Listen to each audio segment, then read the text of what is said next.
itu juga melalui permintaan daripada kawan-kawan kita di sini, ya. Itu mereka juga tidak bisa disalahkan 100% sebenarnya. Oleh karena kawan kita sini yang minta itu, sehingga diputuskan ya dibolehkan sekali, ya, tidak dibolehkan itu suatu berbeda. Itu sebenarnya sudah tidak melalui proses hukum yang sebenarnya, ya, karena segala perubahan mengenai undang-undang di Aceh mesti ada selalu konsultasi dengan DPR, ya, itu DPR Aceh. Ini yang tidak berlaku, yang tidak dilakukan, ya. Sebelum itu, kalau melihat lebih jauh proses-proses kita kepada berita negara, lembaran negara, berita yang disebut dengan National Gazette, ya. Jadi itu juga melalui konsultasi dengan Presiden, DPR RI dan DPD, kemudian baru dengan DPR. Ya? Itu juga tidak jelas. Maka yang demikian apa yang dibilang itu sebagai final dan ikat, saya kira belum masih dalam diskusi, ya, karena itu belum betul-betul mengikat. Tapi kalau sampai dengan lembaran negara itu baru betul, ya. Itu lembaran negara menjadi sudah ada konsultasi bersama itu Presiden DPR RI, DPD plus DPR. Ini maka demikian kita harapkan pemerintah pusat akan mencari suatu jalan keluar supaya ini proses ini bisa terlaksana dan kita berjalan aman.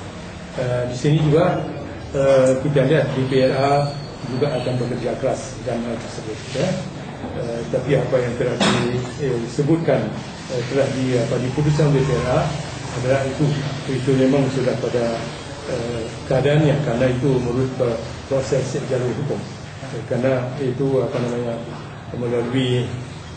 melalui sistem suara penentu voting, ya. Jadi 40 suara itu meniadakan, tidak mau akomodir itu suara independen di dalam pilkada ini, ya. Kemudian 27 itu abstain, kemudian 2 tidak hadir, 2 anggota DPR tidak hadir.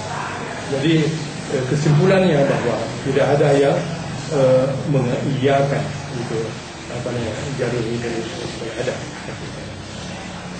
Jadi proses selanjutnya kita lihat, kita harapkan, kami pun kemarin sudah duduk bersama-sama dengan representatif daripada Kementerian Dalam Negeri, itu Pak Johan Mansyah sendiri sebagai Dirjen Korda, yang datang mengambil informasi baik dari DPR, baik daripada eksekutif sendiri, dan juga jumpa kami sebagai pimpinan kami. Dan saya kira sudah sekian terlalu panjang karena ini masih banyak, dan ini kita harapkan supaya dalam tempo yang tidak begitu lama, kita harapkan supaya ini selesai. Demikian juga yang di kabupaten kita. Abu, siapa nama? Ya, nama siapa? Saya Muzakir Abdul Hamid, mantan ajudan Wali Nanggro Tengku Hasan Dikiro. Ya, sekarang jadi staf khusus Wali Nanggro dan ajudan.